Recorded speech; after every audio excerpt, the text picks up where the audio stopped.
Hey, I'm Chris Clark with the Georgia Chamber of Commerce, and I want to welcome you to our virtual State of Rural Prosperity. It's one of my most favorite events of the year, and we were scheduled for the first week in October. And unfortunately, as so many of our friends across rural Georgia know, we were hit by Hurricane Helene. The venue that we were going to use was literally transformed overnight to be a hub for our utility companies to move in. I want to thank the sponsors who had signed up to be with us and all of you that had already registered for joining us now over the course of the next few days as we release conversations and presentations that we had hoped to give you in person. But we know how important this event is, and we want to continue to share that information with you. Let me begin today by thanking our sponsors. We've been blessed that our sponsors ask us to use these funds for the work of the Chamber and for rural prosperity, or to be used for Hurricane Helene recovery efforts. I will say this before I talk about our sponsors. So many of you stepped up during Hurricane Helene. Our utility companies, Governor Kemp, SHEMA, our local chambers, our corporations. You did everything from deliver diapers and waters to set up phone trees to call folks that were disconnected. I appreciate you so much. And I want you to know that the Georgia Chamber will be here with you throughout this recovery and to make sure we are prepared for the next natural disaster. Now, let's get on with our program. We can't do anything without our sponsors. And so let me thank Anthem, our wellness sponsor, Kia, our official car sponsor, Woodard & Curran, the sustainability partner of the Georgia Chamber. Our presenting sponsor for this event is Atlanta Gas Light. Georgia Power has sponsored our first ever Rural Awards, which we'll tell you more about later. Our gold sponsors are AT&T, Flower Foods, Georgia CEO, Georgia EMC, Oglethorpe Power, and Georgia Transmission.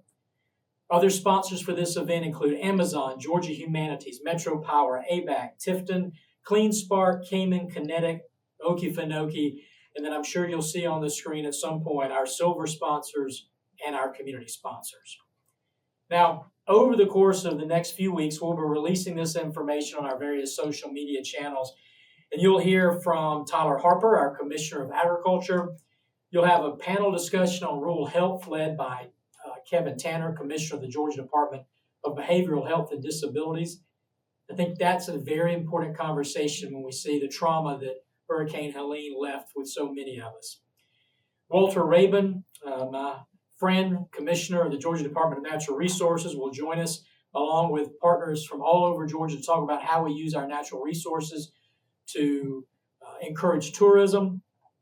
Jessica Lantz, the Chief Economist and Vice President of the National Association of Realtors, will be with us to give a state of rural housing, complete with several of our local friends and mayors around the state. And then Rob Gordon will lead a conversation on the role of higher ed in our rural communities. So, got a lot of content for you. Sorry that we're not in person like we normally are. This event matters, and that's why we're here. So, let me start our conversation with the state of rural prosperity. This is a talk I've been giving now, if you've attended our Rural Prosperity Summit, for the last almost 7 years. I gotta tell you, things have changed a lot in those 7 years. When I first stood before you in Tifton, the numbers weren't that great. Matter of fact, for some communities in rural Georgia, they were bleak. What we realized was that over 60% of our rural communities were scheduled to lose jobs, lose people, and lose small businesses in the coming 15 to 20 years.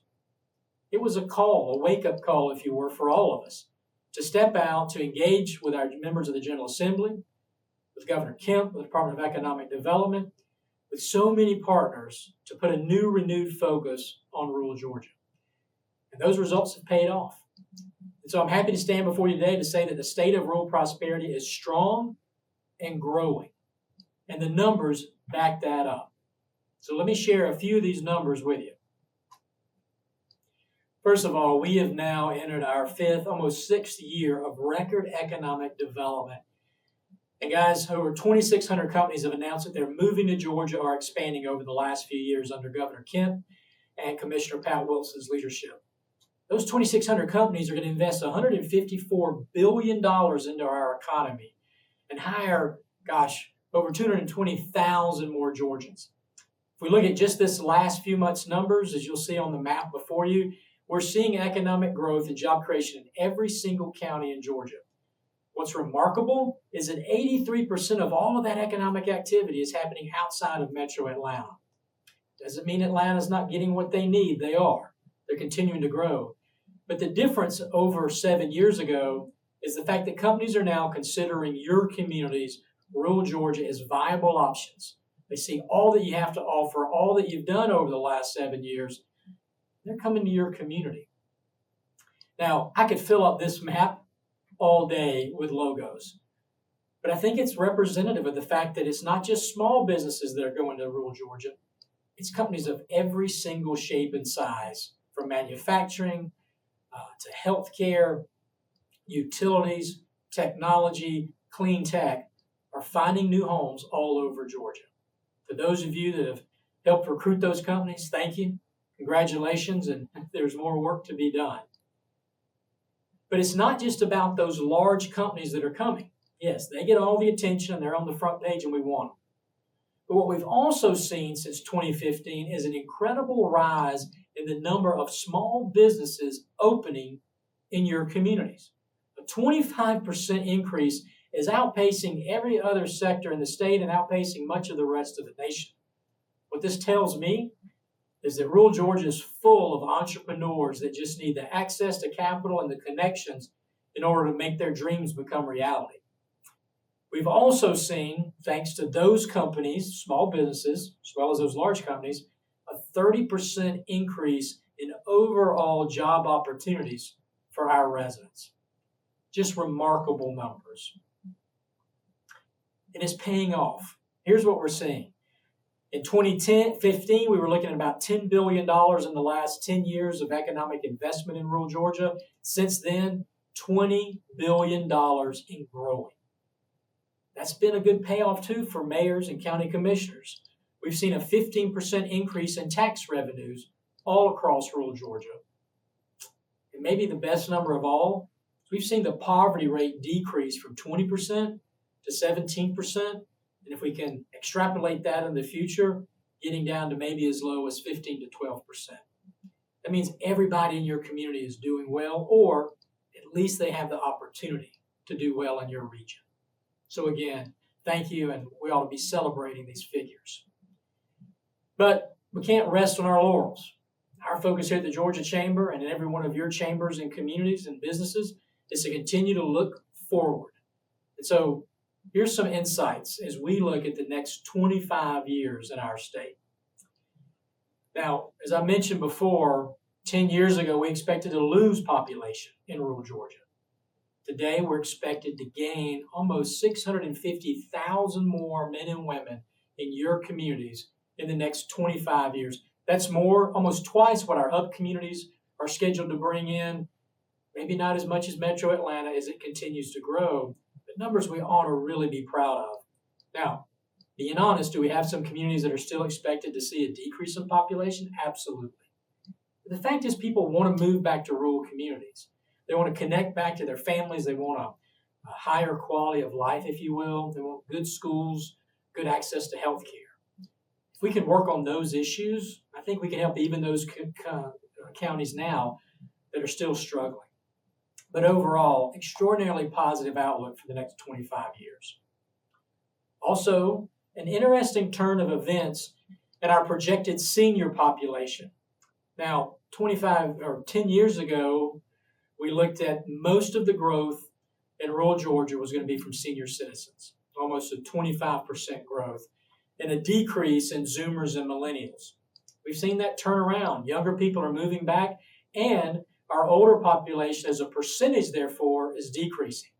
Now, we will still have retiring baby boomers that are going to put a stress on our social services and healthcare networks, but I think it will be much more manageable than what we expected just about 5 years ago. And then finally, as we look at the next 20 to 25 years for employment growth, nationwide, you're looking at about a 23% job growth. Southeast, about 27% outpacing the United States. In Georgia, we're outpacing everybody else at 31%. But guys, our job growth in rural Georgia will outpace almost the entire rest of the country with the exception of Metro Atlanta. That means more jobs and more opportunities for the young men and women that live, work, play, and pray in our rural communities every day. Now, that's what the projections tell us. You guys know how statistics are. If we mess up, those numbers will go back down. If we do well, we'll maintain. If we do great, we'll exceed those numbers. So our focus at the Georgia Chamber has been on that next 25 years as we've traveled the state and gone into your communities since January. And what we've heard is a very consistent call for the future and how we approach it.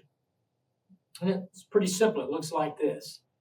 Number one, we need to continue to focus on competitiveness and economic development, making sure we've got the right business climate at the state level, regional, and at your local level. That we keep our tax incentives, particularly our rural economic development incentives in place, and that we finally tackle civil justice reform to address rising insurance costs. This is something Governor Kemp has made a priority, and we'll be there as the Georgia Chamber to work with him to make it easier and more affordable for you to get the insurance you need. We also know that talent preparedness has been and will continue to be a top priority for the state. That means better career pathways, reskilling and upskilling, and making sure that young men and women have the soft skills and the work ethic they need to be successful. We've also heard from every corner of Georgia a call to focus on innovation, small business, and entrepreneurship. Listen, we have to deal with AI. We have to deal with technology disruptions that we can't even imagine today. We've got to make sure that we've got the right systems in place to encourage the next generation of entrepreneurs. That's why we're so proud of Flex and the work that they're doing throughout rural Georgia, and why we will continue to focus on starting and helping those companies be successful that make your downtown successful. And that's our mom and pop Main Street companies. We're also going to focus on regional prosperity and healthy communities. It means making sure that we've got healthcare access to every Georgian, that we've dealt with home ownership, affordable and workforce housing, vibrant downtowns, and quite frankly, one of our new focuses will be how to make sure that rural Georgia is more resilient and able to recover from both natural disasters and things like cyber attacks. We'll be talking a lot about that at future summits and throughout this next year, and I hope you'll be part of those discussions. And then finally, we've got to make sure that we've got the infrastructure and energy supply that we need to meet our growing demands. Now, none of this has to do with increased economic development. When we talk about growth to the energy sector and needing more clean, safe, and reliable energy, we talk about needing more roads and bridges in Georgia. It's simply to meet consumer demands. You and your neighbors are ordering more online. You're charging more things at home every single day, which means we need more energy, better roads and bridges. So that's going to be a huge focus. It's particularly important for rural Georgia. I hope that you'll be part of that discussion as we move through the next 5 years.